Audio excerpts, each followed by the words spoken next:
₹67 का यह शेयर जाएगा ₹546 तक। निवेशकों को दिया 425% का रिटर्न। अभी ये है भाव स्टॉक टू बाई। पिछले 3 सालों में 425% की तेजी के बाद ब्रोकरेज फर्म नुवामा को हिंदवेयर होम इनोवेशन में और तेजी की उम्मीद है। यह घरेलू बाजारों में अच्छी स्थिति में है। 2015 से 2018 तक में सैनिटरीवेयर मैन्युफैक्चरिंग से लेकर कंज्यूमर इक्विपमेंट तक और प्लास्टिक पाइप और फिटिंग जैसे कई तरह के कारोबार में कंपनी बेहतर पोजीशन में है। कंपनी के शेयर मार्च 2020 में ₹67.50 पर थे।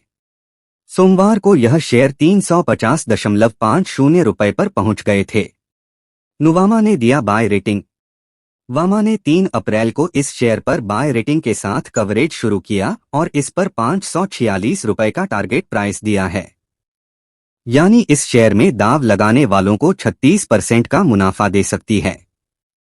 नुवामा ने एक रिपोर्ट में कहा, बाथवेयर में इसकी मजबूत स्थिति, पाइप व फिटिंग और कंज्यूमर इक्विपमेंट में बढ़ती उपस्थिति के साथ साथ बड़े प्रोडक्ट्स पोर्टफोलियो, मजबूत ब्रांड रिकॉल और बड़े स्तर पर डिस्ट्रीब्यूटर पहुंच को देखते हुए हम मिड से लंबी अवधि में इस शेयर को लेकर पॉजिटिव हैं। किसकी कितनी हिस्सेदारी? नई शेयर होल्डिंग डेटा से पता चला है कि 31 दिसंबर 2022 तक दिग्गज इक्विटी निवेशकों की भी कंपनी में 1% से अधिक हिस्सेदारी थी। दिग्गज निवेशक सुनील सिंघानिया के स्वामित्व वाली कंपनी में अबाकुस ग्रोथ फंड 1 और अबाकस ग्रोथ फंड 2 की कुल मिलाकर 4.88% हिस्सेदारी थी।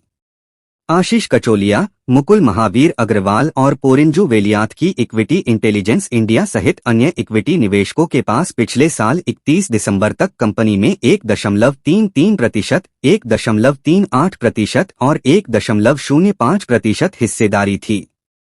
बता दें कि मार्च तिमाही के शेयर होल्डिंग डेटा की घोषणा अभी बाकी है। दिसंबर तिमाही के नतीजे। 31 दिसंबर 2022 को समाप्त 9 महीनों के लिए कंपनी ने 2105.42 करोड़ रुपए की समेकित शुद्ध बिक्री में 30.93% की सालाना वृद्धि दर्ज की। दूसरी ओर इसी अवधि के दौरान शुद्ध लाभ 79% घटकर 34.81 करोड़ रुपए रह गया। मार्च 2022 को समाप्त वर्ष के लिए हिंदवेयर होम इनोवेशन ने 2293.63 करोड़ रुपए की समेकित शुद्ध बिक्री पर 201.68 करोड़ रुपए का लाभ अर्जित किया। कंपनी ने वित्त वर्ष 19 में 1670.88 करोड़ रुपए की शुद्ध बिक्री पर 54.70 करोड़ रुपए का लाभ दर्ज किया। ब्रोकरेज को क्या है उम्मीद? नुवामा को उम्मीद है कि वित्त वर्ष 22 से 25 के दौरान हिंदवेयर होम इनोवेशन का EBITDA मार्जिन 391 बेसिस प्वाइंट तक बढ़ जाएगा, जिसका नेतृत्व सभी सेगमेंट में स्केल के लाभ, बिल्डिंग प्रोडक्ट्स के भीतर मैन्युफैक्चरिंग यूनिट्स के एकीकरण, परिचालन क्षमता, कमोडिटी प्रेशर को कम करने के कारण होगा।